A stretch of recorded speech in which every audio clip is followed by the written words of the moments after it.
Hello, Dolly Tribe. Hello, hello, hello. This is Evie. I hope you've had a wonderful February sunshine.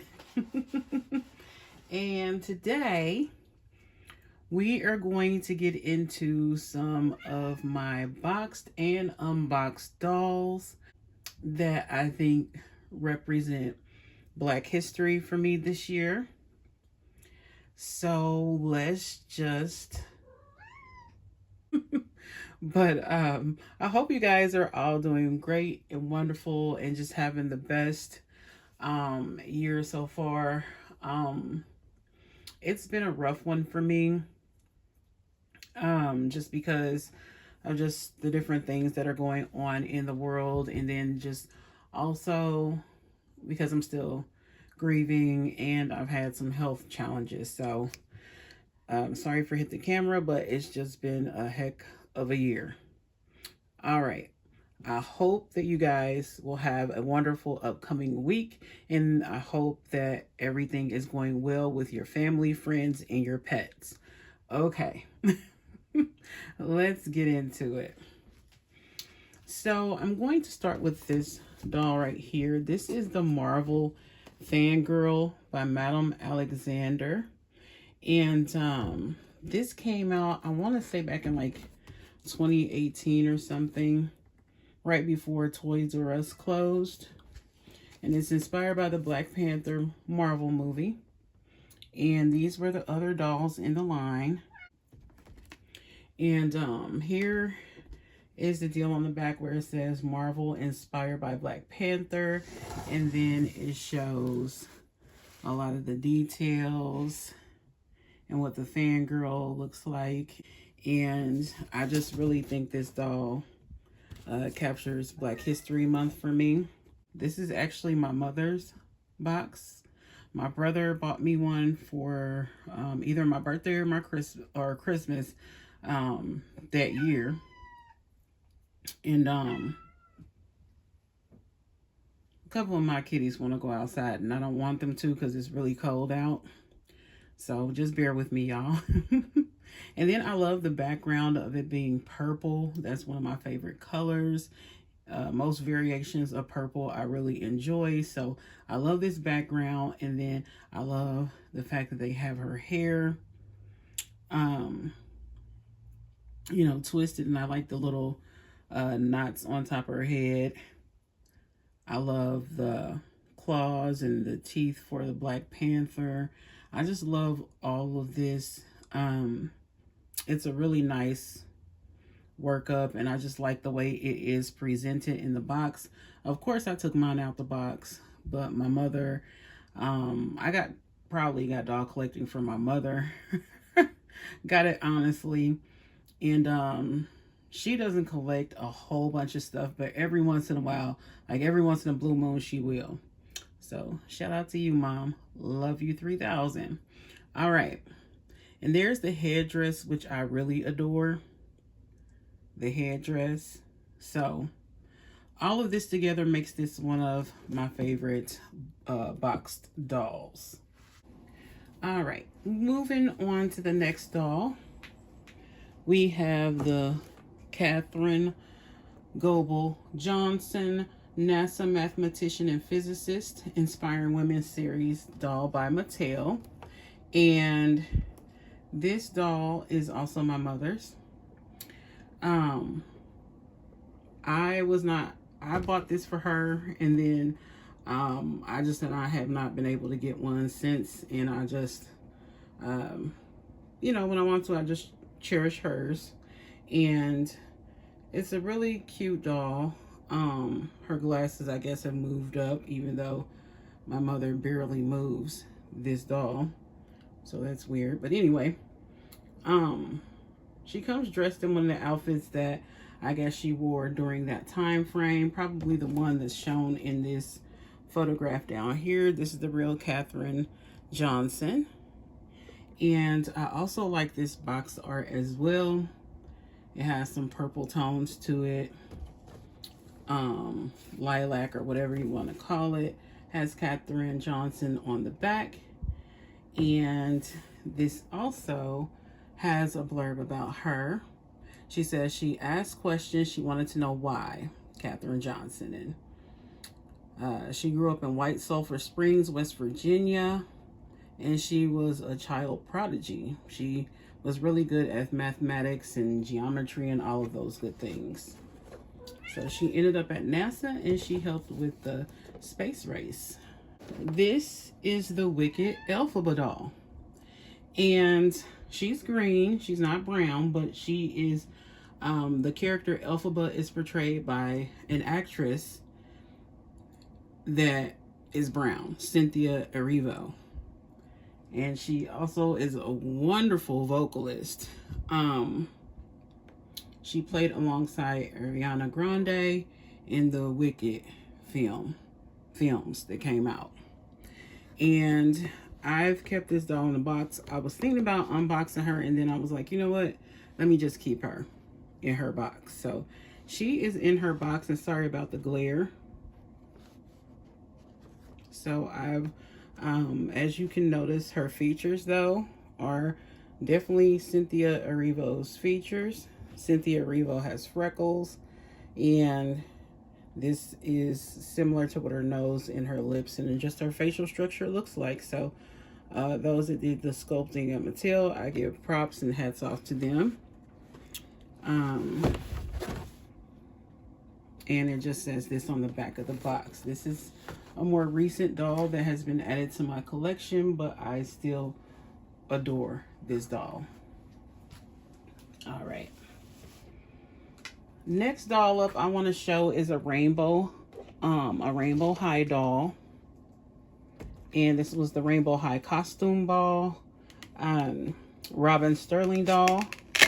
I kept her in the box. And I love what they did with her. This is her in the box. She's really super duper cute. She looks so cute, I could not take her out the box. I just couldn't do it. I didn't want to do it because I already have a Robin Sterling out of the box. So I just said, you know what? Let me keep her in this box. And as you can see, they gave her baby hairs or edges, whatever you want to call them. And they gave her twists in her hair. And they just gave her a really good style with the spider web, spiders, all of that. So look at the look at her shoes in there, just everything. She's just a cutie pie. And y'all know my favorite is Aisha Sterling. That's my favorite Rainbow High doll. And next one below that is Chanel Onyx. Yep. But these are all the girls that came, I guess, in this line on the back. And then I think there were some from Shadow High, wasn't it? I can't remember. But this is Robin Sterling, and I think she's really, really beautiful. I think they got the concept down of, you know, brown girls doing the makeup well. Let me open her back up so we can talk about the face up. You know, they just got the concept right. They gave her a good face up that's very in style at the time this doll came out with African-American women. So I really like this doll. All right. The next doll I want to show in this is the Madam C.J. Walker Inspiring Women series doll. And this is what Madam C.J. Walker looked like in real life. And she's an entrepreneur, philanthropist, and activist. And I remember May doing a video on this doll. Just liking this doll quite a bit. And there is her magical hair grower, because she was, you know, she became one of the first women millionaires based off of her hair products.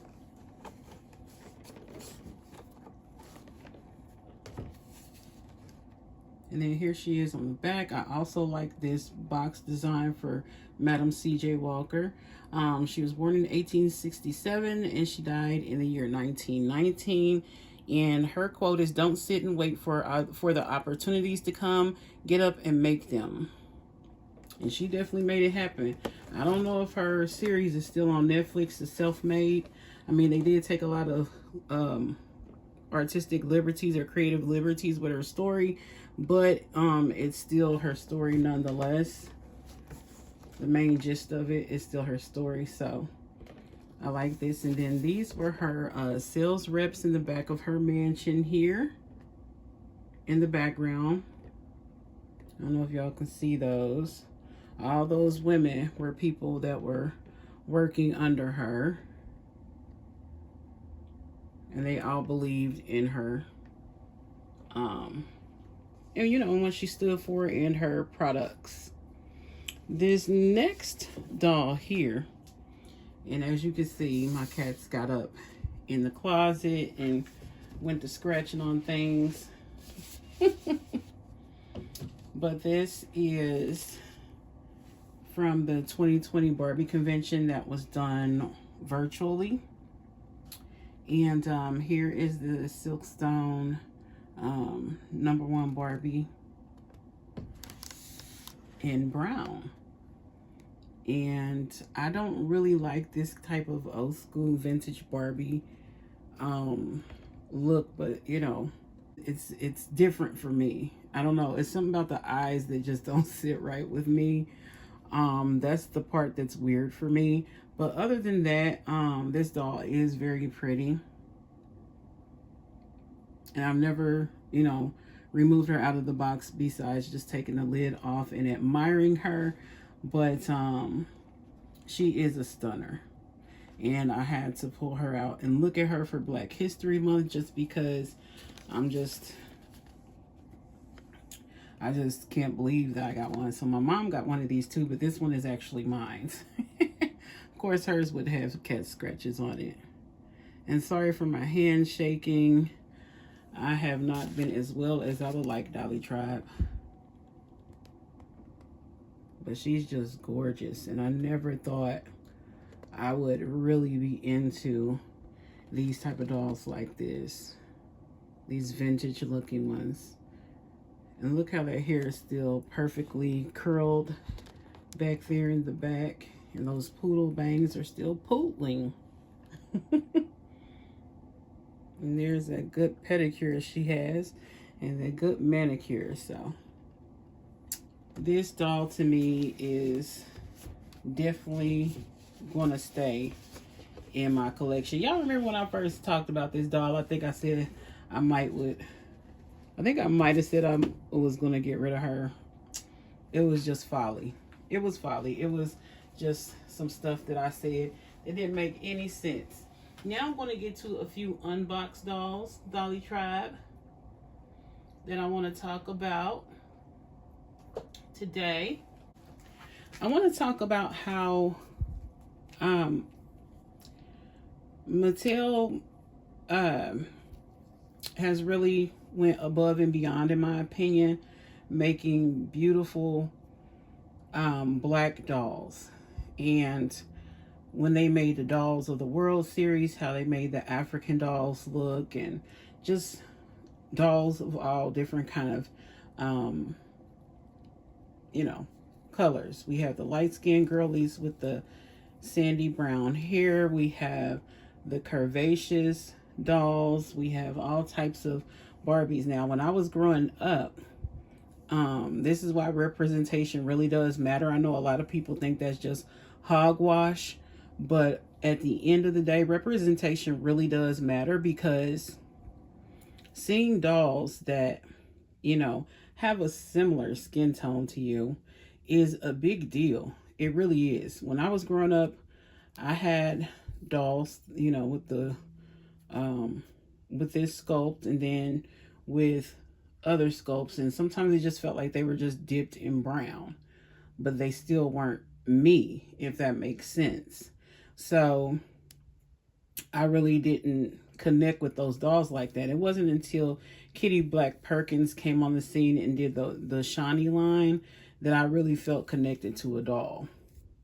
That was the first time. And I think I don't know if it was 3 of them in the line or 4, but I remember having the Asha doll, the Shawnee, and the Nichelle. And that was a big deal for me. And it wasn't until recently that I really felt like they really started to break the mold with making different dolls. And this is one of them. This one reminds me of a cousin that I have. You know, she does. Because she has this color hair. I think it's a little bit lighter than this. But she's a lot more lighter than this doll is. In real, my cousin is. And then we have this stunner right here. This is actually a Asha sculpt. And this girl here's name is Morgan. And actually a subscriber gave me this name for her. So you know who you are. Thank you so much for that. Because I was just, I was drawing a blank with giving her a name. And so that really, she looks like a Morgan to me. She's really cute. And this is a doll that, you know, has a darker skin tone. And you know, she has the pink lips. Some people wear this, lipstick color when they're this dark. And it actually is a good contrast. But not everybody rocks that shade when you're that brown of a skin tone. But it does look nice on her. And then she has the little coily hair. You know, never would I ever have dreamed to see dolls that had coily hair like this when I was younger, especially fashion dolls. So I'm really grateful to Mattel and other companies like Naturalistas and the Fresh Dolls. I'm very grateful for them. And then also the Kenya doll brand, because they also had dolls out that were really cute, whether they were baby dolls or fashion dolls. I do remember Kenya brand being in stores a lot too. But I love her curls. I love the length of her hair. She does not have super long hair, even though I do favor the dolls that have super long hair. In real life, this hair would be considered super long. And then a lot of times, some people think that people with hair that's, that looks like this, their hair is not long, but it actually is. You just have to pull the coil down a little bit, and then a lot of times it pops back in. So I'm glad they're giving little girls and children now the representation that they need. Next doll I want to get into here is a Naturalistas doll. This is Leah, and she has a hair texture that's very similar to mine. And I find myself playing with this doll's hair a lot more than I would have thought. And it's probably because she and I have a similar hair texture. But the thing is, I stopped playing with her hair so much anymore because I think I played with it to the point where it's gotten a little thin. So I'm a little worried that I might make her look like Cynthia from Rugrats if I keep, playing with her hair, which is really not a problem. I could go out and get another one, but I don't like the newer Naturalistas. I just don't. It's something weird. It looks like their face is like smushed in, like it got hot. The vinyl got hot and it got smushed in. So I don't know, but I love Leah. And then the fun thing is, especially with hair of this texture, is that you can always kind of mold the hair. I don't know if you guys have ever noticed that.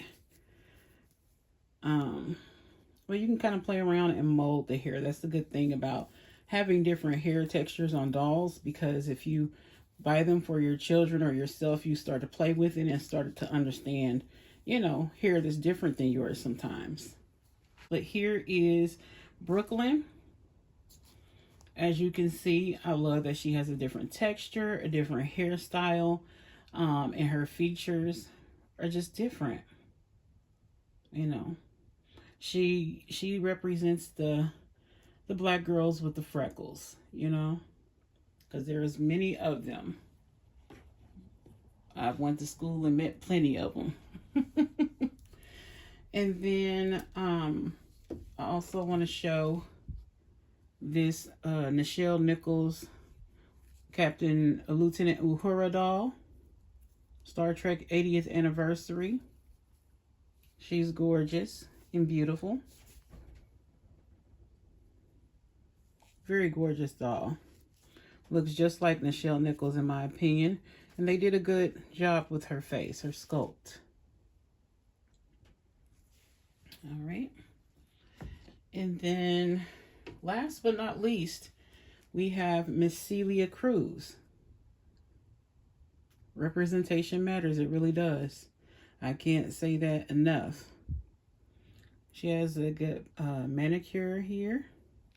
She does not have a pedicure, but... And I did change up her... These are not her accessories that she actually had. Her factory accessories. This came from the... was a 45th anniversary Christie doll. This one came from the 80th anniversary Mattel doll. I took her earrings out and gave them to her for this video, and then I gave her a very pretty just gold pendant just to match with her shoes. Her shoes were way more metallic than normal, but this is Celia Cruz, who was an Afro-Cuban singer, if I remember correctly, and she was very famous. And I actually saw her in a clip with Patti LaBelle, and I had no idea that they had performed together. Oh, I wish I had been in the venue that they were in when they performed together, because they almost look like sisters to me. So I was so happy. Like, it brought me so much joy to see them together and dancing and vibing together. An American black person and then a black person that originated from you know, Cuba. But yeah, they did a great job on her. They used the I think this is the crystal face sculpt for Celia, the icon, the legend. And I will be looking up more information about her before the end of the month.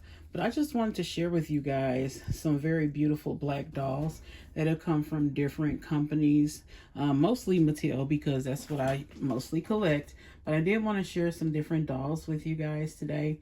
And Dolly Tribe, thank you so much for dipping in the dollmosphere with me today. Don't forget to like, comment, share, and subscribe. I hope you guys enjoyed this video. It's been a long time, but I'm glad that I'm back. Still very exhausted, but I'm catching up slowly but surely. And don't forget to monitor your surroundings. Always try to be as safe as possible. And don't forget to keep the sunshine in your life. All right, Dolly Tribe. Me, Celia, and the rest of the girls here will see you later. Bye-bye.